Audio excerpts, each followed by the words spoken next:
Welcome to KTV news Telugu. నా పేరు సుమలత. విజయసాయి రెడ్డి ఆయన భార్య సునంద మదన్కి ₹1,60,00,000 ఎందుకు ఇచ్చారు? అంత డబ్బు విజయసాయి రెడ్డికి ఎక్కడిది? విశాఖలో భూముల దోపిడీకి ఈ వ్యవహారానికి ఉన్న లింక్ ఏంటి? సెంట్రల్ గవర్నమెంట్ ఎంప్లాయీ కాబట్టి వెంటనే సెంట్రల్ విజిలెన్స్ దీని మీద ఎంక్వైరీ చేయాలి.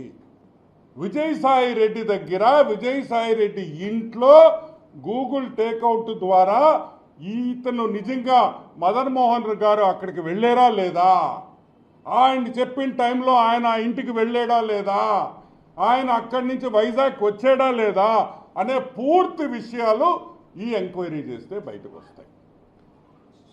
సరే, జిల్లా విషయం బయటకు వస్తే ఎందుకు విజయసాయి రెడ్డి ఆమెకు డబ్బులు ఇచ్చాడు అనేది ఒకటి బయటకు వస్తుంది. ఏమేమి పనులు చేయించుకున్నారో వైజాగ్లో, ఏ ల్యాండ్స్ దొంగతనం చేశారనే విషయం కూడా అన్నీ కూడా బయటకు వస్తాయి. సో వెంటనే దీని మీద మనం విజిలెన్స్ ఎంక్వైరీ మనం అడుగుతున్నాం. అన్ని విషయాల్లో కూడా ఈరోజు వైజాగ్ దోపిడీ చేసింది విజయసాయి రెడ్డి అనేది అర్థమైపోయింది.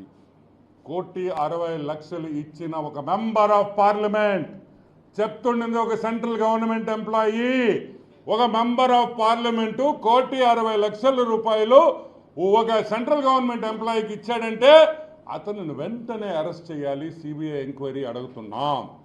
ఎందుకంటే it is a serious matter. ఒక పక్క మెంబర్ ఆఫ్ పార్లమెంట్, రాజ్యసభ, ఒక పక్క సెంట్రల్ గవర్నమెంట్ గ్రూప్ 1 ఆఫీసర్. ఒక గ్రూప్ 1 ఆఫీసర్కి ₹1,60,00,000 ఇచ్చాడని ఆ గ్రూప్ 1 ఆఫీసర్ ఒప్పుకున్న తర్వాత ఈరోజు విజయసాయి రెడ్డిని వెంటనే అరెస్ట్ చేసి సిబిఐ ఎంక్వైరీ చేసి మొత్తం ఒక 2 లాఠీతో 2 తగిలిచ్చేస్తే అన్ని విషయాలు బయటకు వస్తాయని కూడా నేను మనవి చేస్తున్నాను.